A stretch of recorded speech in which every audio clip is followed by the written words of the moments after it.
what's fucked up is it looks like your head is superimposed by itself, like it's cut Yes. out of paper and just stuck on there with some shoulders behind it. I wish I could make my head fucking skinnier, but it's God damn it! Hey boys, talk amongst yourself for a second. I forgot some key component. How have you been, man? I've been pretty good. Just Yeah. going into work and coming home. That's it.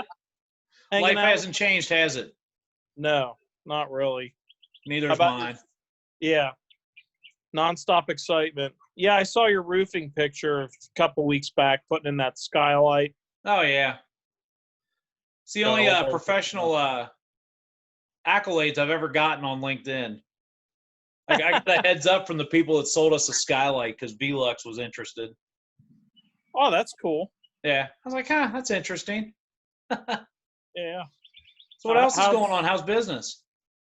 It's doing good, you know. People still need nurses, and I'm still working at the pharmacy, and you know. You mean the money laundering place? Yeah. What's the name of that place again? You had like one customer in 9 months? Yes. Came with a briefcase? Extra Care Pharmacy. Extra care. I'm telling you, Pat, we need to work something out. In all honesty, though, if I had a reasonable source, it'd probably be pretty bad news. I'm learning Arabic. How about that? I learned a lot of Spanish when I dug ditches for Time Warner Cable in '86. There you go. I'm watching Omar Sharif movies from like 1950 in Arabic. Oh God. Oh, that's kind of awesome. I mean, there's good Omar Sharif shit later on. Dr. Zhivago and what's the other one? He was pretty hot. He was pretty hot when he was younger. Yeah, Pat, I wouldn't have pegged you for the swarthy type, but okay. I've got a gay thing for Arabic young men. What can I say? You might be living in the wrong part of the world. Yeah. Right. Maybe. Boys, I don't know. I'd probably be shot if I went to an Arabic country going after gay men. God damn. So I'm going to go ahead and ask you guys, how long do you guys think it's been since we talked? Oh, gosh. Month and a half? Pretty close. At least. It was early April, wasn't it? At least 10 Girton meetings. It's been at least 10 Girton meetings. Don't give me a fucking hard time about the Girton meetings. It's band practice. Go suck a dick. I try and mix it up a little bit. Those are what's funny is those are a lot of times the most fun because I don't feel like I have to do anything but bullshit, which is why you guys are here because it's the same deal. I watch all of your stuff, man. It's great stuff. April 5th was the last time you boys were here. And I didn't know they referred to him as Gertie. I call him Stevie. Okay.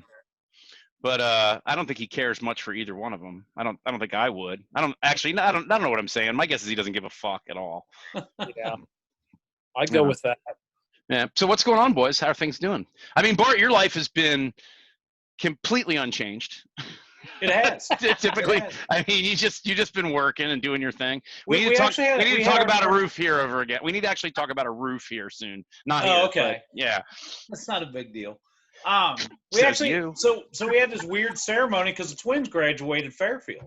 Yeah. And, yeah. So they walk on. They have a time slot. They walked on to the high school stadium, football stadium. They walked up in front of the scoreboard, took a picture. They walked over, gave their names. They went to a podium over by the bleachers, announced their name over the loudspeakers, and then went and rang a bell that's apparently important to Fairfield. And the stadium was cleared of individuals, and there were police making sure there was nobody there but immediate family. There was one cop. Was he wearing a mask? So it was neat. Was he wearing a mask? The cop? No. Nobody was. Yeah. It doesn't sound like trying to keep that 6 foot distance thing, but that's the thing. I don't know. Tonight was apparently Withrow's drive-by graduation. And, gunfire. What's that? Not yet. Withrow it's early always though. Has drive-bys, dude. Dude, you going down? I drove down through. The street. I honked at everybody and hollered congratulations at folks. There you go. I had to go get some beers. I attended Withrow for 2 weeks. Oh, good for you, man. That's what I hang over Fievel's head if he flunks out of Walnut Hills. That's excellent. Which one of you attended more high schools? Which one? More high schools? Okay, let me see. I got SCPA, Walnut Hills, Sycamore, Aiken, and I think that's it. And I think Hughes. Don't forget the shaved heads at LaSalle. Oh yeah, LaSalle. Fuck, I got 6. What do you got, Bart? Jesus Christ! I only have Walnut and Withrow. Oh, there you go. Good. I forgot about LaSalle. I can't believe it. That was like the longest 3 weeks of my teenage life. That was a great story. Tell us a story about how you got kicked out of LaSalle. Having a shaved head and fighting with people that seemed like idiots to me. But they said that you were like a source of you were a cult bad influence. No, what happened? No, you know what's funny? You know what happened was like a week after I got there with my shaved head, because I'd had a mohawk, and then my parents were like, "This is your last gasp. We're going to pay for you to go to a Catholic school," and so I shaved the mohawk off. So I had a bird head, and like a week after school started, and I'd already had a couple of altercations with people in the lunchroom, and this one stoner kid who I thought was cool, but turned out he just was a hair lip. But no, I don't mean that the way that sounded. Man. Anyway, long story short, the entire football team and support staff, which at a Catholic high school in Cincinnati, Ohio, was quite a few students, all shaved their heads, like this kind of unity thing. And somebody on the staff got it in their head that I somehow had influenced that. Huh. Yes. You know, it's nonsense. And I made it complete. Like you had to take a theology class, and the teacher of the theology class was the school pastor. His name was Father Manning. And I never missed an opportunity to stand up and go, "Listen here," and start talking shit. And then day 23 or whatever it was, when I was called to the office, and there's my parents and Father Manning. He's the only person that stood up for me. My parents were like, "We did the best we could, and we're fucking done." and the school's like, "Well, I don't know how much that has to do with the lack of refund, but okay." And Father Manning's like, "No, we need people to test us and push us." And I'm just like, "Jesus, you old coot." But you know, that's the story. Manning. And then my parents kicked me out of the house, and I enrolled at Aiken, and I lasted at Aiken for 1 meeting with a counselor. Awesome. Yeah. She said, "You don't really want to go to this school, do you?" And I went, "Guess not." And I took my shit and I left, and I enrolled at Hughes, and I moved in with Tim Kiley on Milton Street, and the rest, as they say, is the rest. Pendry lasted 2 bells at Hughes. Really? Why? I don't know. He went there and he called me and he's now, like, Pendry passed, didn't he? Didn't Pendry die not that long ago? We're going 5 years ago. Yeah. Well, it's not that long in the scheme anymore. It's not. Yeah. You know, he was about 5 years ago. Yeah. Yeah. So your diploma's officially from Hughes. Mm-hmm. Go Big Red. I was the only Caucasian member of my graduating class. Excellent. Way to represent. Literally. I had a great time. I didn't even know any of those brothers and sisters, and we had the best time at Music Hall. It was unbelievable. In the back doing the roof is on fire and shit. It was nuts. And I hadn't lived at my parents' house in, I don't know, 9 months or whatever it was. I don't know. I don't remember exactly, but you know, it is what it is. Bart, have you been following any of that 90s punkers pic? There's some really cool shit getting posted on the FB. I know you're not on there much. For up where? Facebook. On Facebook. The Jockey Club site? No, there's a new thing called 90s Cincy Punkers or something. It's taken over my feed. Yeah, me too. But the thing is, it's really cool. It's like people like Alex Woodham is posting pictures and shit. Oh, really? Yeah, and there's some really cool shit. And it's not just the 90s. And there's weird stuff. Like there's pictures of people I obviously don't know. Did you see the long diatribe about the whole skinhead thing too? Yeah, but see, I was so far removed from that shit. And you know what's funny is Bart here, I'm going to do this. Bart here, who was, you know, relatively involved in that shit. I mean, at least in appearance. But the thing is even my dealings with Bart in those days, despite all the talk, wasn't like that shit. You should, Bart, just check it out. There's all these things about like these fighting in the streets about these skins and those skins and the anti-racist I didn't see anything about. Dude, I get on Facebook so I can get lost in like manufacturing videos. Yeah. Oh my god. I mean, you know, it is what it is. I watch mindless stuff, man. It is what it is. I follow like 5 people that I can't talk to in person, and that's it. Yeah. So yeah, there you go. You don't follow me. I'm not following you, dude. I can call you. That's true, Yeah. but you don't do You that live either. right Really. down the street.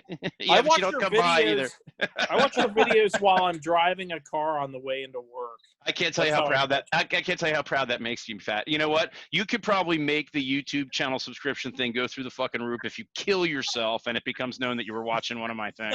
I know. Shit, I just realized since I'm out on the porch, it's getting dark and my head's gonna disappear. I am totally disappear. wondering about your background there, Pat, Pat. What is Pat- going on with your head? He's It's got a gonna virtual disappear. background down of like It'll Kenya or just some be shit. the background. Can you in a fade couple out of into minutes. it, like just disappear, Yeah, you just can. your eyeballs showing? Yeah, Not it'll just his start getting real eyeballs. blurry and shit. I'm telling you right now, Pat, that head's not going to disappear. It's just not. Looks like something from Easter Island. Bart, did you see me giving myself a haircut, coached by Opie and Jim Broft? That was I caught a great. picture of it. I didn't watch any video of it. Yeah, it was pretty funny. But yeah, it's just that's one of the stories too, because he started posting some pictures and other people's had pictures of him. And Pete Dux, I don't know if you remember Pete Dux. He's like this kind of jazz punk fusion guitarist guy. He had, I'm not going to say it here, but he had impact for other reasons. And he had the greatest comment. Somebody posted a picture of all these punks on that wall between Sentiments and Perkins on Short Vine. Yeah. And it was like, and then everybody was like identifying their friends and stuff. And the only person I knew in the picture was Chris Merrill, was Opie. It's just like, because I wasn't really part of that crowd. And I've seen that picture. I recognized a couple people from that picture, but Did yeah, you? you can pick Merrill out pretty easy. Well, Pete Dux had the comment of the century. He was like, "Great, man, another spare change gauntlet to walk through." Yeah, that's kind of how I remember it too. The biggest load of bullshit I saw was people saying about how great Shorty's Underground was, and I'm like, that place fucking sucked. I don't agree with you. The ceiling was like 6 feet high, and the acoustics were shit. I don't agree with you. I saw some amazing shows there. I don't know, man. It's not like live music venues were ever like, revered for their acoustics, Pat. It was what you saw there. I mean, I don't know, man. Well, my guess is you weren't at the Jesus Lizard show at Shorty's, where there was the wall, because the ceiling was so low. There was literally a wall of people in front of the stage who had put their feet on the stage and their hands on the ceiling. So it was like this wall of people. And the Jesus Lizard is roaring back there. And David Yao just keeps poking his head out like between people's legs and through their arms and stuff. It was fucking amazing. And the thing you got to remember, Pat, when Shorty's was big, me and Jenny lived right at the top of Vine Street there. It was like the neighborhood watering hole. I'd just walk over there. I was just sleeping on your couch, man. Yeah, and Kevin was sleeping on the couch outside. Well, I was gonna say you might have been sleeping in a piss stain that Kevin left for you. I'm gonna buy Kevin's headstone this week. Yeah, I saw that. That's amazing. I'm so proud of you, dude. But dude, you want to hear something terrible? And now again, I have to debate whether I'm gonna post this one. But I got all the pricing again back from Gate of Heaven. Christina doesn't want me to go there because she thinks it's kind of a ripoff, and she's probably right. But I've actually had enough money for a while. I thought you didn't. Oh, no, cool. My head's getting all blurry. Look at that thing coming out of my head. You got a train rolling out of your skull. You're weird, dude. I almost need to turn off your picture. You could do that. The thing is, Bart, don't worry about it, man. The playback, it'll only be him when he talks. So, Pat, don't say anything. Okay. It looks like my brain is exploding out of my head, which is pretty awesome. Yeah. Anyway, the long story short, I thought I was short based on the pricing I'd gotten, and it's been 4 years now since I started getting pricing. Yeah, you said you were way short. I thought I was way short, but I was sitting on this basic pile I had left over from everything that had happened, and I've just been sitting on it, and I never thought it was enough. And the thought process was, well, I'll put a little here and a little there and do that. And I kid you not, 4 years, I probably added like $200 to that fucking thing, which is, it's just life got in the way. It wasn't like a priority and shit. And I know, At least and then Bible didn't steal it. well, it is in the bank. Anyhow. Well, it's you, man. I would have figured it was like in a freaking cigar box or something. No, I literally, I have an account that was created for that, and I just, wow. I don't know. So my crime is negligence. I just, life kept moving, And I had no idea so much time was passing. And I give full marks to the people that have called me out on it. Dominic O'Donnell, God bless him. His family actually donated the plot that Kevin's buried in out of Gated Heaven. And like a month ago or something, Christina posted, might have been longer now. She posted this thing. I do these Zoom meetings with work every day. And for a while I was totally like making clear that I thought it was ridiculous. And I would put like the presidential seal behind me and have a suit on and shit. You know, I would do all this stuff. And Christina posted something on Facebook about, oh, look at this funny shit my husband's doing. And Dominic O'Donnell's like, yeah, maybe he can make a presidential decree to put that headstone down that we all fucking helped pay for. You know, but it's totally fair. I bet you anything. There's probably tons of people out there that are like, that motherfucker walked with my money, you know, because no, seriously, with this kind of time's gone by. So I'm going to take care of that over the next week or so. But Christina's desperate that I go to one of these other monument places and see if I can find a better now, out of Gate of Heaven, isn't that just a stone marker on the ground? Yeah, man, but they're like $4,000 when you include placement, because they charge you for the marker, they charge you for the bronze, and then they charge you to put it in. No shit. And yeah, it's crazy. I thought That's you where told me Zay's the buried Gate at. of Heaven would Really? only let you go Yeah, with Green a certain Anthony. place. Well, the Gate of Heaven, it's not that you have to go with certain places. They just have very specific parameters that you have to meet. It has to be a granite block. It has to be a bronze plate. It has to measure 18 by 24. Can you tell I've been looking at this shit over the last week or so? But Christina, when she buried her dad last year, her and her mom had been at this monument place, and just out of curiosity, she said, "Do you guys work with Gate of Heaven on their stipulations?" And the guy's like, "Oh yeah, oh yeah." And so she thinks I should look into that. And I guess I will, but my whole attitude was like, when I decided I was just going to do it, I told Christina, I'm just going to call him and say, here's my card, Right. you know, let's get this rolling. And, but See if you can get it made out of cow bones. Oh, you know what I wanted to do is I wanted to try and figure out a way, because that there's different kind of shades of that granite block that's the base of the whole thing. And I was going to try and figure out a way that we could take that granite block and do his little hieroglyphic etchings all over it with the plate on top of it. But apparently that's stupid expensive too. But I just want to look into it.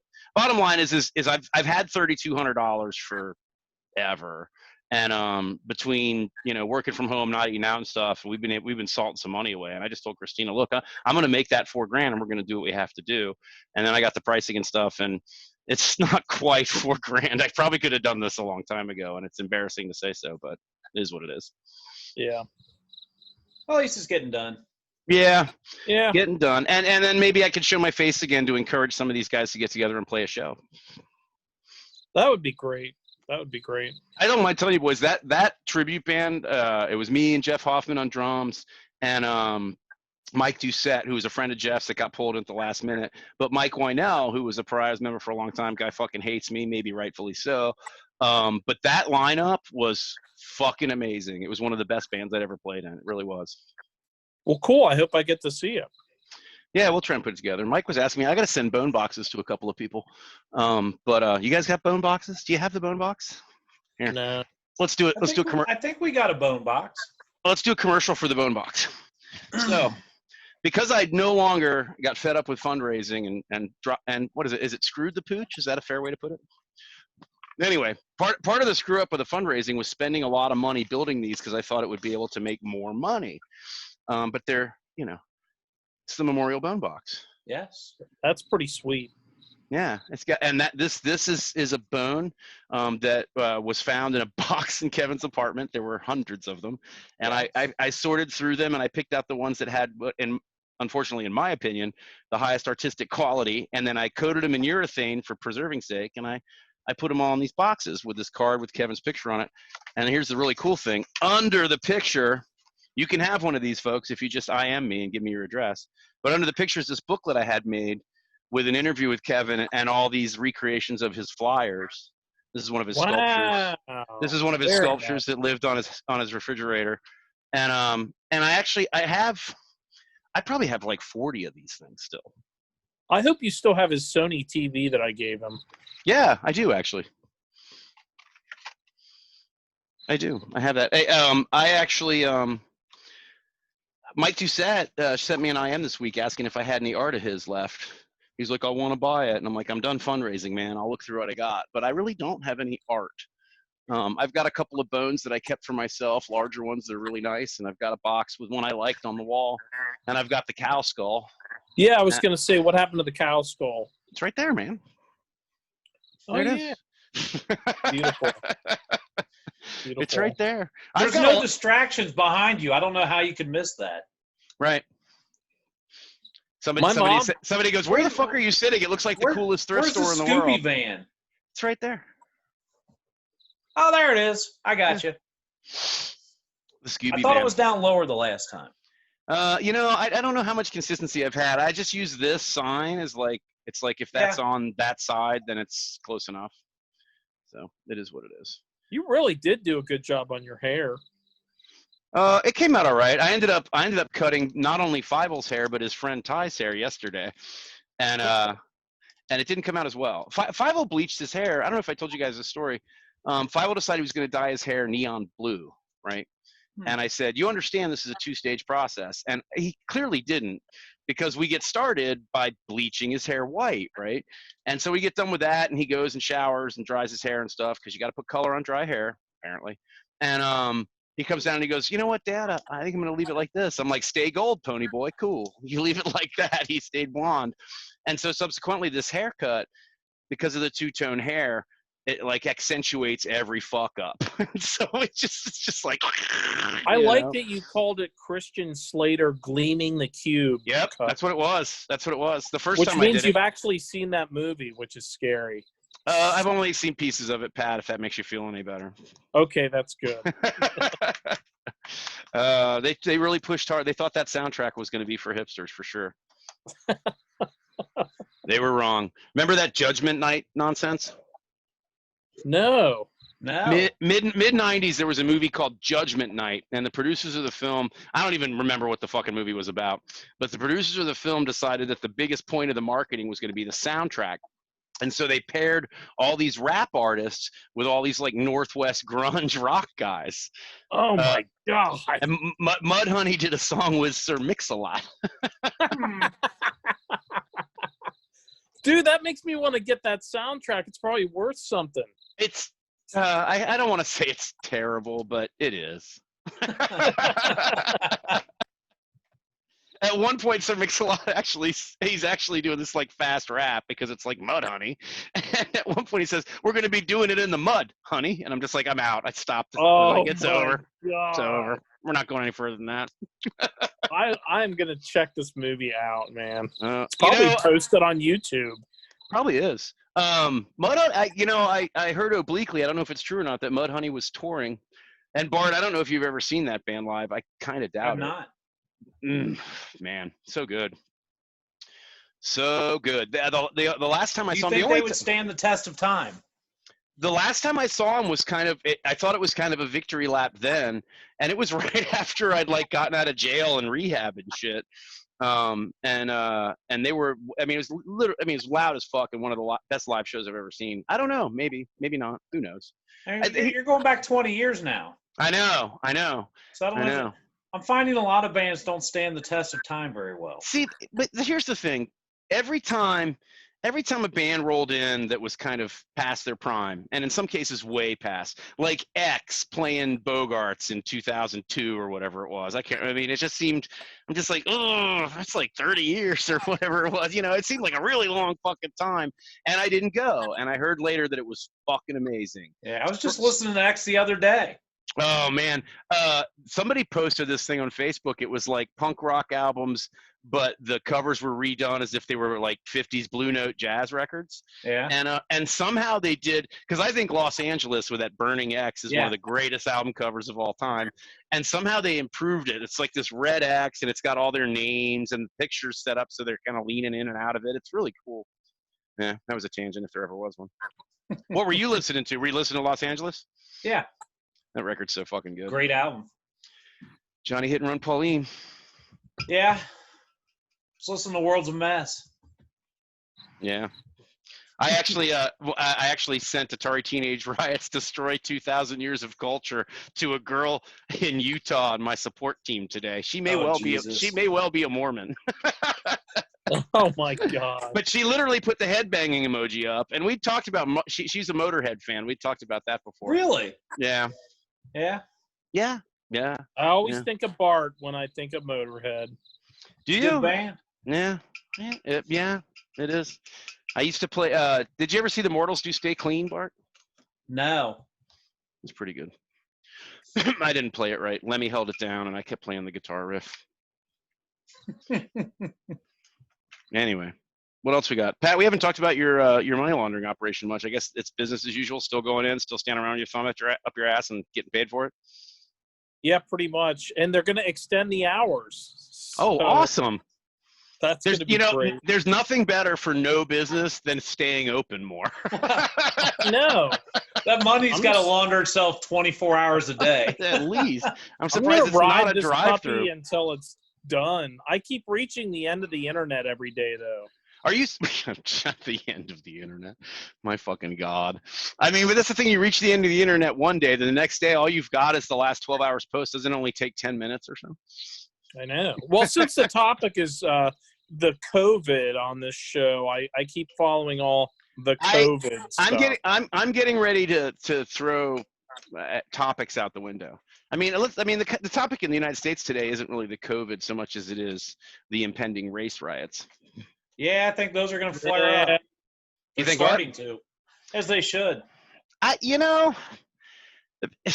of me Dude, kind of I feels watched that way the video. It was pretty ate up, man. I just, somebody put up a video. They did a juxtaposition of the video from Minneapolis last night and the video from the Michigan State House a couple weeks ago. And, it's guys with guns and women with flags, and they're screaming and jostling cops like this on the steps of the Michigan State House, and the cops are just doing this. And apparently in Minneapolis, one of the videos, it's this guy's just got his video going, and it's literally like a prayer circle kind of thing outside of the police station. And the sun's just gone down, and nothing's going on really at all except the protest. There's some chanting, and then all of a sudden, tear gas canisters come flying in, and it's just, people were freaking out today about the looting of I don't know. I'd probably want to go wreck something if I got hit in the forehead for a can of tear gas with just a sign in my hand. I mean, well, being that I was a pharmacist at Target for a very long time, I'm glad that looters prefer Target. I also saw something today. I don't know if it's true or not, that Target store was like an experimental vanguard for new security and loss prevention. People were looting pillows.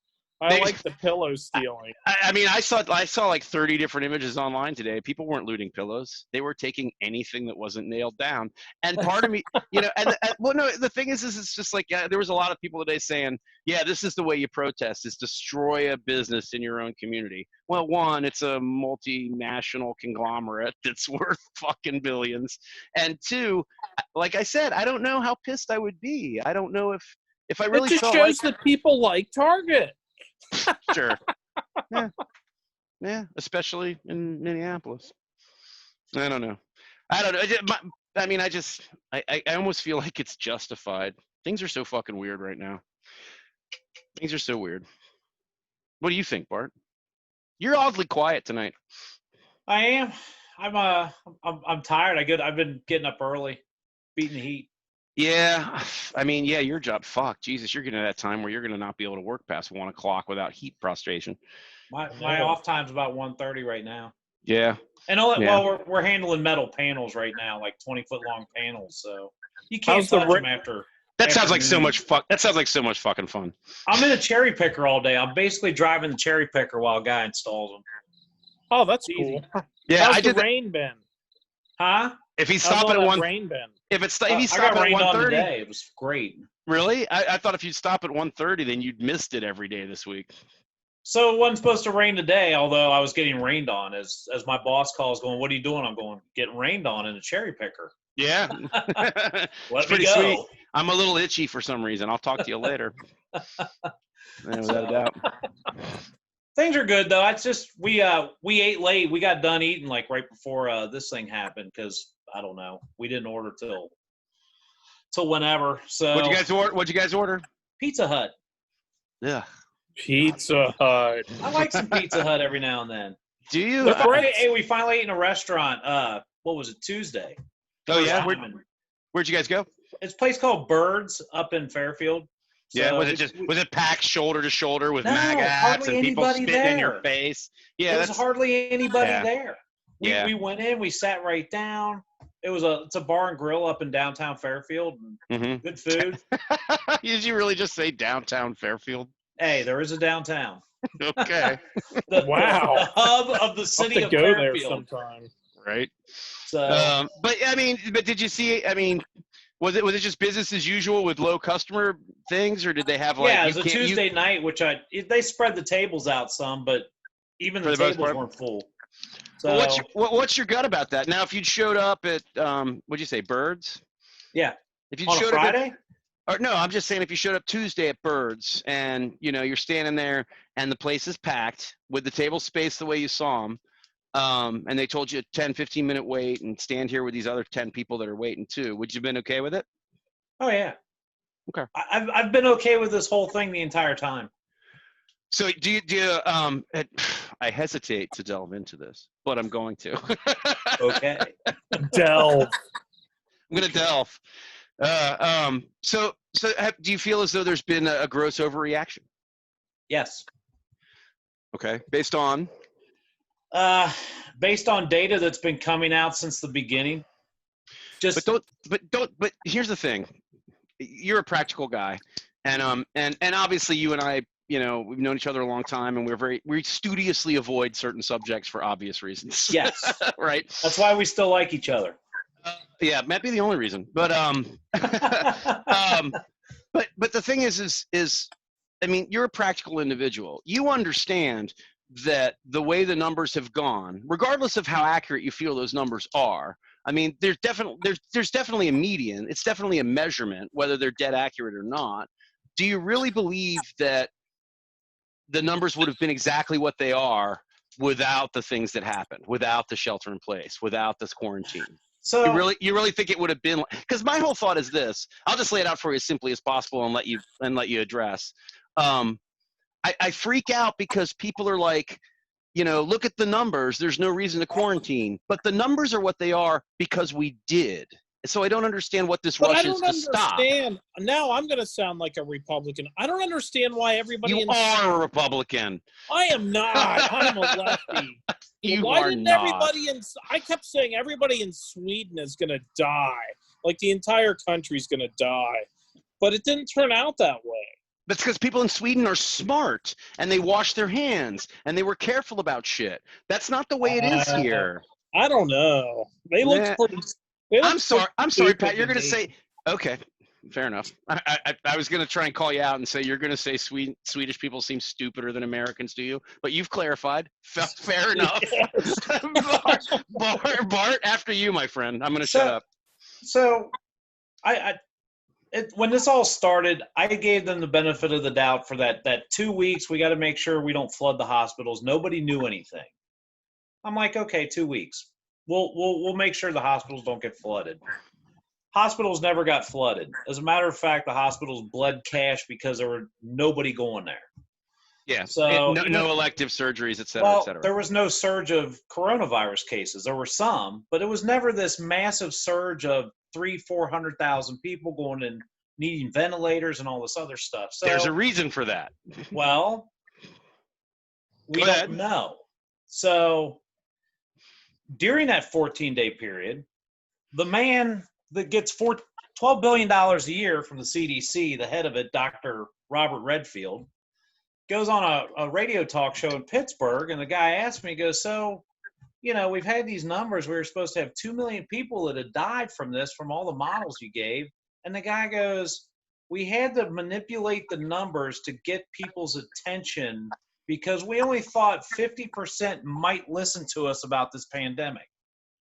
So the source of information for data started out as a lie. So then they started but hang on. What's your source on that? Tell me again the story. Where was he? The Where head was he of the CDC, mm-hmm. the guy in charge, right, said this on radio to a radio host in Pittsburgh. In Pittsburgh, Philadelphia? Okay, I'm going to check that because I've not heard that. Well, in Pittsburgh, Pennsylvania, not Pittsburgh, Philadelphia. Thank you. Sorry. He's on record. Okay, I gave my wife a hard time the other day for saying the Club of Hearts, and Pittsburgh, Philadelphia is the same kind of deal. So he's on record as saying we had to manipulate the numbers to make it seem like it was going to be this humongous thing, so people pay. They essentially what he said is we need to scare the hell out of everybody. That's what he said. So I'm thinking, okay, that's not cool. So then they revised these numbers down. It went from 2 million people down to, 500,000 people to whatever the numbers are. And well, then the numbers have been revised up continuously for the last few weeks, by the way. Well, so and also there's all sorts of numbers going on. So anyway, what am I supposed to say about this? During the course of my personal... Wait, 1 second, Bart. Sorry, I want you to finish this point. Pat, what did you say? I said, what am I supposed to say about this? Nothing. Continue, Bart. So the whole time during my personal experience with this, I work every day. 6 days a week, I'm out and about. I'm going to restaurants to get food at lunch. I'm going to hardware stores. I'm seeing people interact out and about throughout Cincinnati on a daily basis. Mm-hmm. I don't see this 6 foot social distancing. I don't see how anybody's really stopping the spread except for the people that are really, really scared to go out. There's a lot less traffic because businesses have shut down. However, there's a lot of people that are out. So, they say one person can infect 6. So you do the math on that. And it's like, okay, well, all these people, there should be a lot more infections going on, even though there's these stay-at-home orders and stuff like that. So the surge never happens in the hospitals. And I'm like, okay, well, maybe we can start getting back to some normalcy. That never really happens. It's lockdown, clamp down. And I start looking around. I start reading stuff. And I'm not reading from a right-wing or left-wing website or anything like that. I tend to go to like the American internal medicine websites and stuff because I'll catch something across my field of vision like, hey, this study or this study. I'm like, I don't know if I believe it. Let me go read up on it. And starting to find out things like masks don't help. Even the Surgeon General said that. It's like, hey, you can actually get more. I'm sorry. That's bonk. That's bonk. Masks do help. Masks do make a difference. If you're going to argue that there's people out there with medical conditions that make masks a detriment and a possible liability, fine. No. I'm not. But as far as spreading a virus, they make a difference. You handle your face more because you have a mask on. No, you touch the mask more, not your face. That's one of the points. So there are studies out there that say that healthy people wearing masks do not prevent anything. There's also studies coming out. So all I can do is go off of what is being learned. So some of the stuff being learned is like 79% of all deaths in Ohio have happened in either a prison population setting or a nursing home population setting, which is like you can't get these people to get away from each other. So That's interesting information. I've also found out that if you look at there was a news site.